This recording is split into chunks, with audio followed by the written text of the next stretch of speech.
Hello friends, स्वागत करते हैं हम एक बार फिर से आपका अपने यूट्यूब चैनल श्री गुरुकुल में। और आज हम लोग पढ़ने वाले हैं क्लास 10th का चैप्टर 1 प्रकाश का परावर्तन तथा अपवर्तन।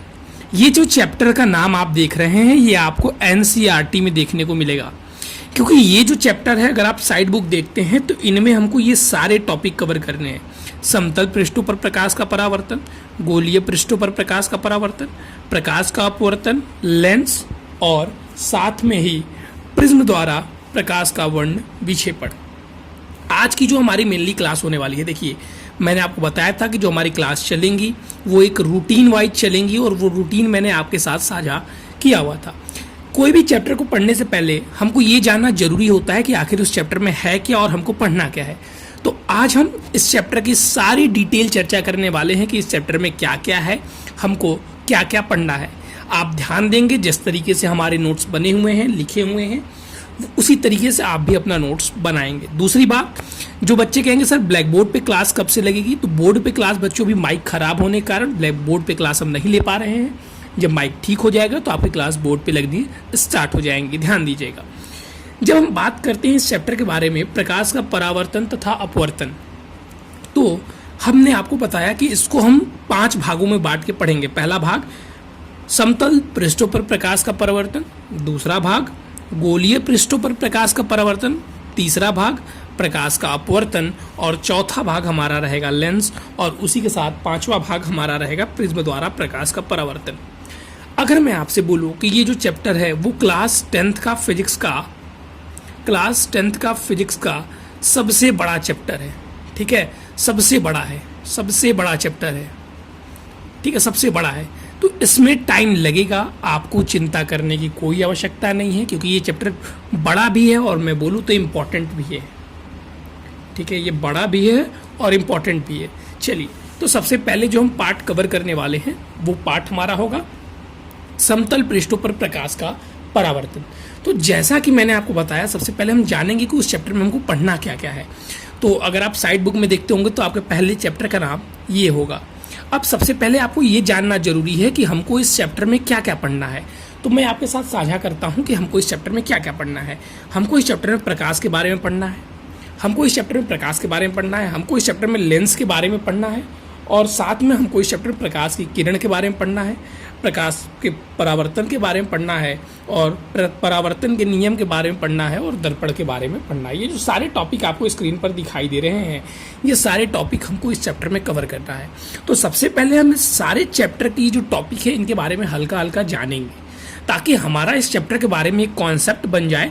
और अगली क्लास में जब आपका जो टॉपिक आएगा वो सिर्फ प्रकाश आएगा, फिर एक बार प्रकाश के स्रोत आएगा, फिर प्रकाश की किरण आएगा। इस तरीके से हम एक एक टॉपिक को कवर करेंगे, साथ में इससे जो क्वेश्चन पूछे गए होंगे आपके एग्जामिनेशन में उसको भी कवर करेंगे। तो चलिए सबसे पहले जानते हैं हल्का हल्का कि प्रकाश क्या होता है। तो देखिए, प्रकाश बहुत सारे बच्चे जानते भी होंगे, नहीं जानते तो कोई बहुत बड़ी बात नहीं है। मैं यहाँ पे बेसिक से स्टार्ट करूँगा और आपको हाई तक लेके जाऊँगा।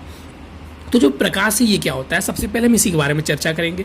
तो सर प्रकाश सर हम कह सकते हैं कि जो प्रकाश है वो ऊर्जा का एक रूप है। इसका नोट्स बनाने की अभी आपकी कोई आवश्यकता नहीं है। प्रकाश जो है क्या है, किसी बच्चे ने बोला सर जो प्रकाश है वो ऊर्जा का ही रूप है। मैंने बोला ठीक है, बहुत अच्छी बात है, लेकिन ये बताओ प्रकाश दिखता कैसा है। मैंने आपसे पूछा कि बताओ प्रकाश दिखता कैसा है, तो एक बच्चे ने बोला सर प्रकाश तो नहीं दिखता। तो एक क्वालिटी इसकी और याद रखेंगे कि प्रकाश जो है वो ऊर्जा का स्वरूप है। प्रकाश स्वयं नहीं दिखाई देता है। मैं जो बोल रहा हूँ उसको ध्यान से सुनेंगे। जो प्रकाश है, जो लाइट है, देखिए अभी हम लोग रे बनाएंगे, ऐसे रे बना देंगे, लेकिन रे वास्तव में हमको दिखती है तो नहीं दिखती है, ठीक है।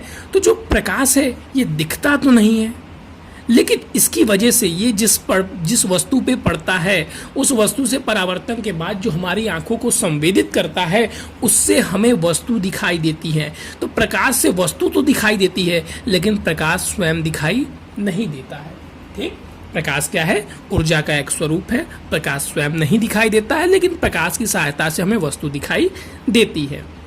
और छोटी छोटी बातें आपको जो जाननी होगी प्रकाश के बारे में, अभी देखिए हम डिटेल में चर्चा करेंगे घबराने की आवश्यकता नहीं है जिन बच्चों को। आपको बस ये मैं इसीलिए बता रहा हूँ कि अगर आपको कुछ नहीं भी आता होगा तो कॉन्सेप्ट बन जाएगा। जब मैं कल डिटेल से चर्चा करूंगा तो आपको यही सारे कॉन्सेप्ट हेल्प करेंगे वो चैप्टर को समझने में। तो चिंता की कोई आवश्यकता नहीं है, ध्यान से बस चैप्टर को पढ़ते जाइए। एक ठीक है, कहानी की तरह बस सुनते जाइए। आज का टॉपिक वही है, इंट्रोडक्शन लेक्चर है, बस सुनते जाइए, सारे कॉन्सेप्ट आपके दिमाग में सेट होते जाएंगे। प्रकाश की स्पीड भी होती है क्या सर? प्रकाश की स्पीड भी होती है? जी बिल्कुल, प्रकाश की स्पीड भी होती है। और प्रकाश की स्पीड जानने से पहले हम लोग जानेंगे क्या कि प्रकाश को ट्रैवल करने के लिए यानी कि गमन करने के लिए किसी भी माध्यम की आवश्यकता नहीं होती। अब सर ऐसा क्यों? देखिए, हम लोग पढ़ के आए हैं पीछे की ध्वनि, अगर जो बच्चे जानते होंगे कि ध्वनि जो होती है, ठीक है, यानी कि साउंड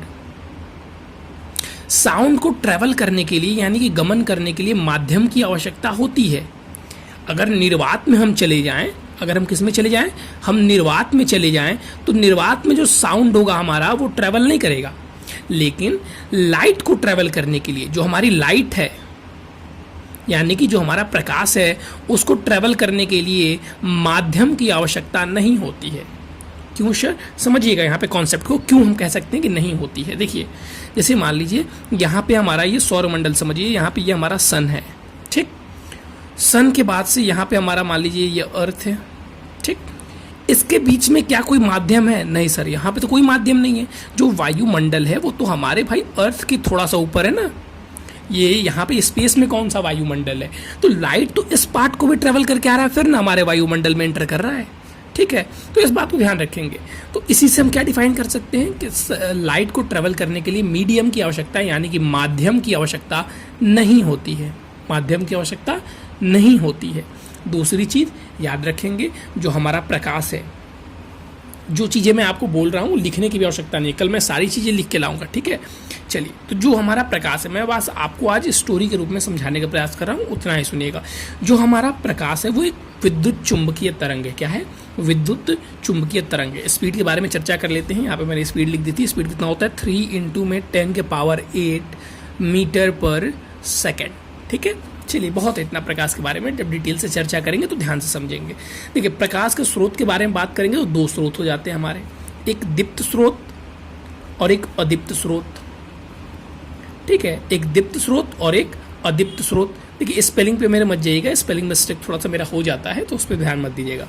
दीप्त स्रोत और एक अदीप्त स्रोत। तो दीप्त स्रोत जो होता है वो क्या होता है और जो अदीप्त स्रोत होता है वो क्या होता है? देखिए, जो स्वयं प्रकाश उत्पन्न करते हैं, ये क्या करते हैं? ये स्वयं प्रकाश उत्पन्न करते हैं। और जो अदीप्त स्रोत होता है ये स्वयं प्रकाश नहीं उत्पन्न करते हैं, ये दीप्त स्रोत से ही प्रकाश ग्रहण करते हैं। जैसे इसका एग्जाम्पल अगर बात करें तो सूर्य हो जाएगा, सूर्य स्वयं प्रकाश उत्पन्न करता है। और अदीप्त स्रोत की बात करें तो इसका चंद्रमा हो जाएगा, चंद्रमा सूर्य के प्रकाश को क्या करता है? रिफ्लेक्ट करता है। तो इन दोनों चीज़ों को हम ध्यान में रखेंगे, ठीक है, कि दो स्रोत होते हैं, दीप्त स्रोत और अदीप्त स्रोत। चलिए, अब प्रकाश के किरण की चर्चा करते हैं। तो देखिए, ये एक डिटेल टॉपिक है, इसको पूरा हम लोग पढ़ेंगे यहाँ पे। अभिसारी किरण, अभिसारी, एक ही बिंदु पर सारी किरण मिल जाएंगी कभी, तो कभी एक ही बिंदु से सारी किरण निकलते हुए दिखाई देंगी, ठीक है, तो उसे अपसारी किरण कहेंगे। जब एक ही बिंदु पे आएंगे तो उसे अपसारी कहेंगे। ये सारी चीज़ें, और समांतर किरणें, तो जब समांतर होंगी तो उनको क्या बोलेंगे? समांतर किरणें। ये क्या हो जाएगा? हमारा प्रकाश का किरण। दूसरा जो होगा हमारा प्रकाश का परावर्तन।